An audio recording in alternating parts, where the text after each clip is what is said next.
চারিদিকে কেবলই ধ্বংসযজ্ঞ। পরপর দুটি শক্তিশালী ভূমিকম্পে বিধ্বস্ত ভেনেজুয়েলার উত্তরাঞ্চল। হু হু করে বাড়ছে নিহতের সংখ্যা। আহত হয়েছেন কয়েক হাজার। এখনও ধ্বংসস্তূপের নিচে আটকে আছেন শতাধিক মানুষ। নিখোঁজের তালিকা ছাড়িয়েছে ৫০,০০০।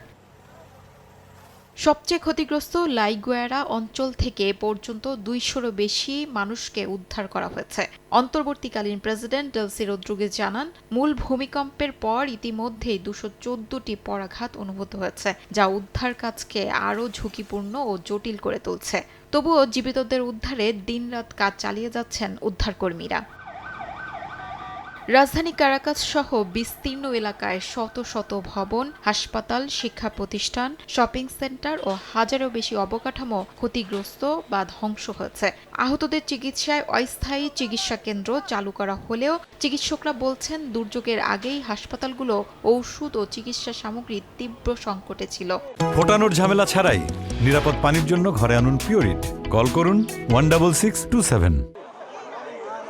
হাসপাতাল ও দুর্ঘটনাস্থলের বাইরে স্বজনদের উদ্বেগ, উৎকণ্ঠা আরও ভারী করে তুলছে পরিস্থিতিকে। নিখোঁজ স্বজনদের খোঁজে শত শত মানুষ ভিড় করছেন বিভিন্ন আশ্রয়কেন্দ্রে ও চিকিৎসা কেন্দ্রে।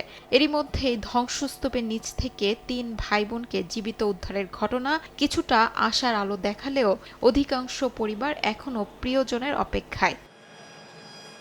উদ্ধার তৎপরতায় জোরদার হচ্ছে আন্তর্জাতিক সহায়তাও। উদ্ধারকারী দল প্রশিক্ষিত অনুসন্ধানী কুকুর, ড্রোন ও জরুরি সরঞ্জাম পাঠিয়েছে যুক্তরাজ্য, যুক্তরাষ্ট্র, নেদারল্যান্ডস, মেক্সিকো ও সুইজারল্যান্ড।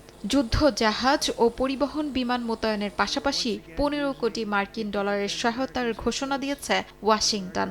জাতিসংঘের মানবিক সহায়তা প্রধান টম ফ্লেচার বলেন, বিপর্যয় মোকাবেলায় বৈশ্বিক সমন্বিত উদ্যোগ প্রয়োজন এবং জাতিসংঘ সেই প্রচেষ্টার নেতৃত্ব দেবে। বিশ্লেষকদের মতে, দীর্ঘদিনের অর্থনৈতিক সংকট, দুর্বল অবকাঠামো এবং রাজনৈতিক অস্থিরতা ভেনেজুয়েলার জন্য এই দুর্যোগ মোকাবেলাকে আরও কঠিন করে তুলেছে।